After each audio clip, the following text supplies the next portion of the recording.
Hey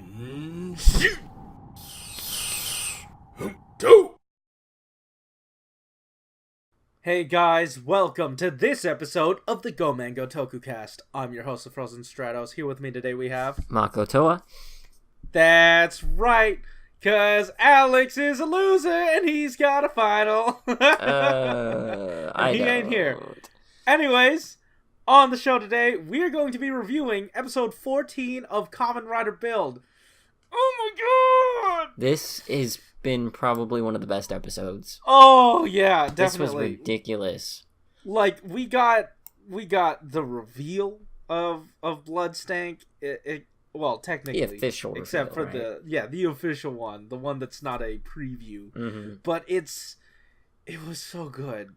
They explained it. He explained it in such a way that this betrayal, definitely made a lot of sense. Because sometimes in Tokusatsu, it's sort of mushy. Sometimes people just turn on a dime, but this was handled very well. Yep. A lot of the care that he had given to Sento and the rest of the team was entirely turned on its head.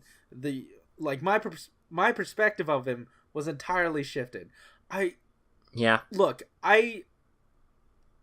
wanted them to retain the family aspect of this show. In a sense, they did, and again, like, Sento, he couldn't even handle it.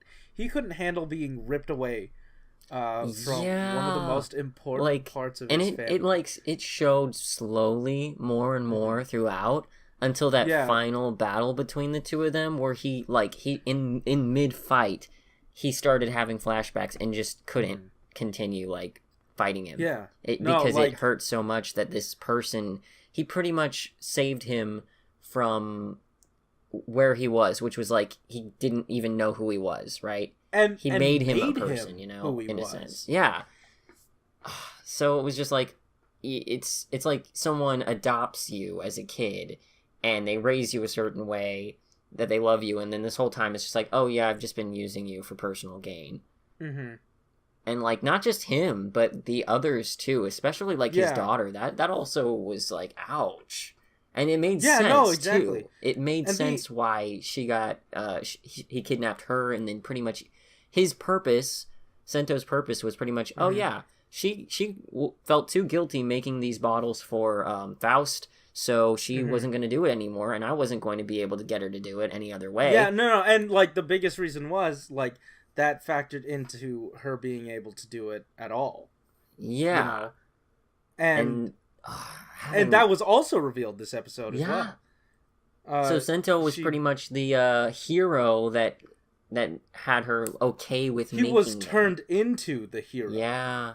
And that's what made it. Even when he when he walks over to Sento and is I made you a hero. I made you to be a hero or whatever just for this. It was it made it feel like it wasn't destined for him. It was just a role he was just given to play. You know? Yeah. That hurt. But it really speaks to the resilience of his character. Yeah.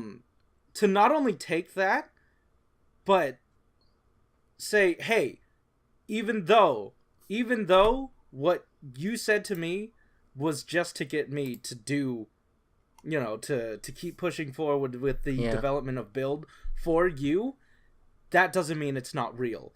We helped people. We saved people. Yeah, his I guess, his desire for justice and his moral code are still there, and he still has people to help. Yeah, and so that was hard. That's so hard. Yeah, no, even I was losing perspective of, dude, just this sucks. This is horrible. Why even continue? This is horrid. Yeah. But then he comes back. He shoots back immediately. He could have totally. He could have totally broken... so, too. Believably so, because, like, sometimes, again, with X-Aid and Ghost, they'd come back, like, snap back immediately. No, I'm gonna do the right thing, because this... Okay, I think the more recent example is freaking Q Ranger with Lucky, and it just... Right, yeah. You know, he's just, like, throwing out that one-liner, you don't feel a thing about his conflict. But what makes this so, like, what applies so much more emotional depth is that he did have to... I mean, again, this applies throughout the whole series. He has to wrestle with it for a bit. Mm-hmm. He has to let it sink in. This guy who I looked up to as a father figure has been manipulating me this whole time. Yep. I can't fight him anymore. But then, I don't know, it didn't necessarily, like, Banjo didn't necessarily spark it, but he gave him enough time for him to realize, hold on. I think it also sparked him, to be honest, because he saw that, like, that now he's hurting his friend. And not just that. He's hurting all of his friends. Yeah. Banjo ran in and he's like, I'm not even mad about you framing me anymore. I'm mad because you hurt my friends. Oh. My best friends. And then he started wailing on him. I just loved how he was like, you know, well, if he won't, I'll kick your ass. Yeah. That was so good. That was so good. And some of my favorite scenes, my favorite edits came from this episode.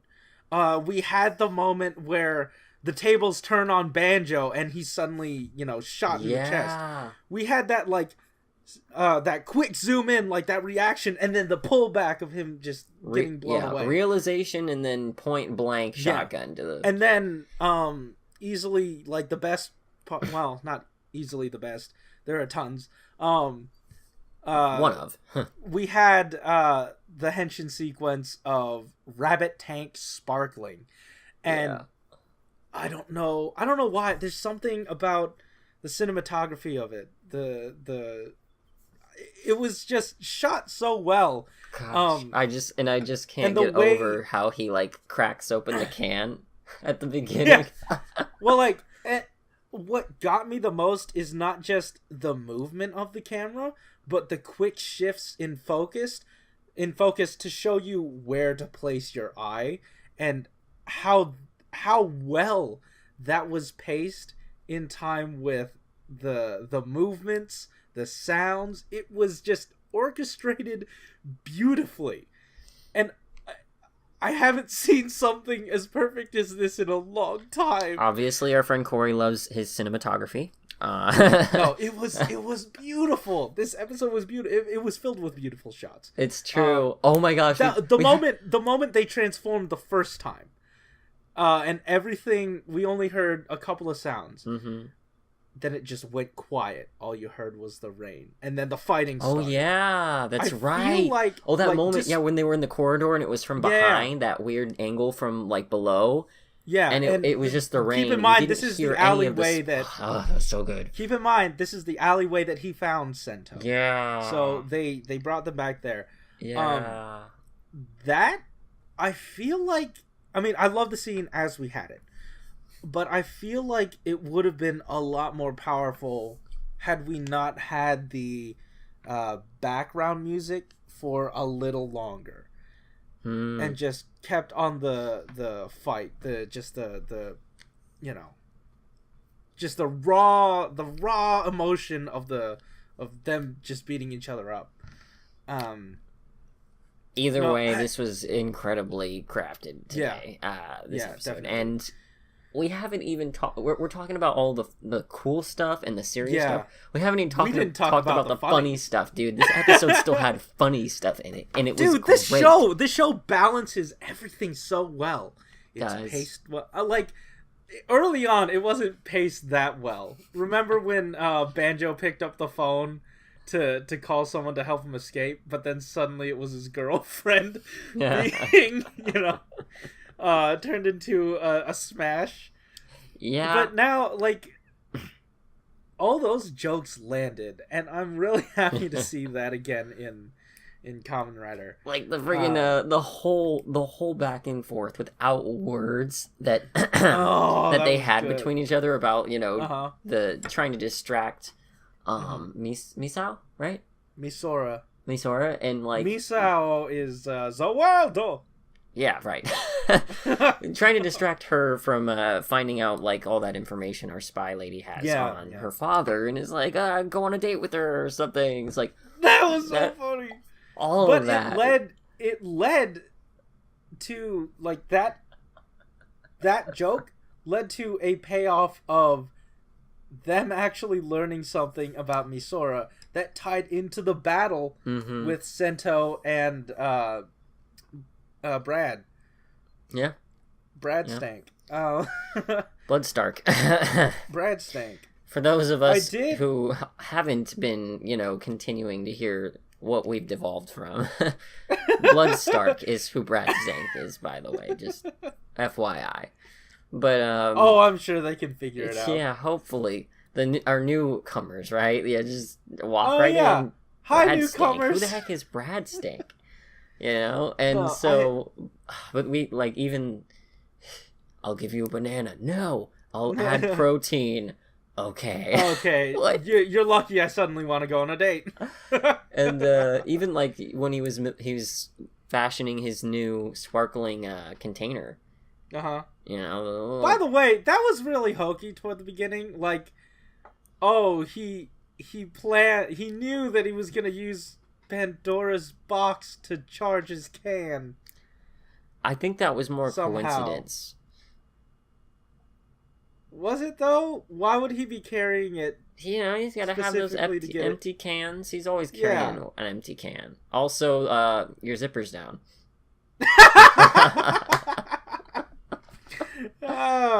That came out of nowhere, frick. And it was. You're right. Great. All of these. Yeah. All these jokes. No, like this episode was. Do I want to say it's the best so far?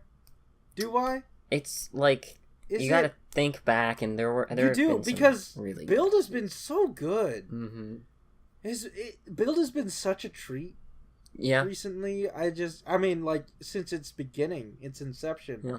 It's been such a treat that I've treated myself to so many of its stories. See, I hope Bandai learns from this. If you make a good show, I feel like people are more inclined to buy its merch. Buy the toys, man. Buy them. Yeah, no, I love it. I love these characters. I love the story that's going on. And this isn't even the end of it. The end of the reveals. We get to find out who Sento is next episode. Wait, now I thought we got to find out at the end of this episode, or at least Sento got to find out at the end of this episode who Batman is. Night Rogue. Yeah. So, I mean, that's not news to us, but that's definitely going to cause some developments. Yeah. But I do want to talk about my theory on who Sento is. Right. Yeah. Obviously, when he met with the mother of that one scientist, what's his name again? Katsuragi? Katsuragi's mom. For some reason, he had an emotional reaction to the eggs, the sweet eggs that she made him. He also, he's a physicist for some reason. When his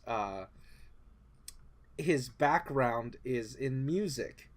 Also, on top of that, Brad Stank,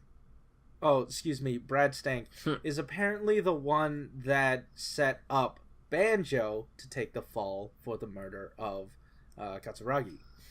That paired with Brad Stark's ability to change people's faces, that leads me to believe that the real Kiryu Sento, I forgot his actual name, the real Kiryu Sento is dead. His face was changed to that of Katsuragi. Katsuragi, his face was changed to Sento's. His mind was wiped because maybe he was trying to defect from Faust and be good, try to do good. Maybe Faust was founded to do good, and it was twisted by by Night Rogue and some other people. He was trying to defect, and it would halt the development of the Kamen Rider system.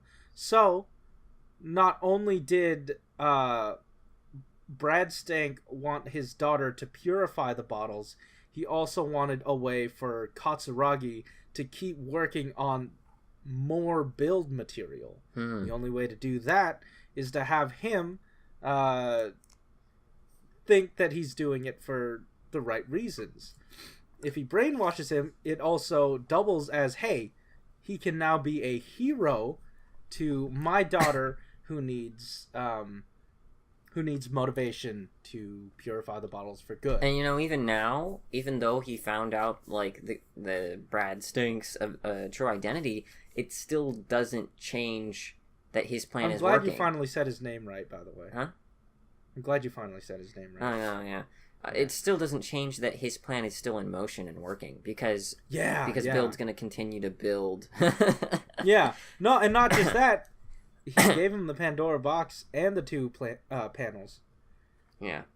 That's true. So, yeah, he's kind of like giving him the also, tools to figure it out. Don't forget, he's a Martian. Well, I swear to you, he's a Martian! The way he just kind of disappeared into thin air by jumping, at the end of this episode, kind of makes you question his actual... Honestly, I feel like it's a Toku jump, but you never know. Yeah. You legitimately never know. Yeah. But yeah, overall, this was a really good episode. One of the finest that Build has ever given us. Definitely. Michael, do you have any final thoughts? Great! Anyways, I think that just about does it for our coverage on this episode. If you like this episode, hit that like button and subscribe if you want to hear more from us each week. Comment down below telling us what you thought about it. Did you see any of this coming? Who do you think Sento is actually going to be come next week? And also, don't forget, coming soon to this channel is going to be a bit of a news video. So look forward to that in the coming days. I'm still editing it. Anyways, guys, thanks for listening. Keep it juicy. See you later.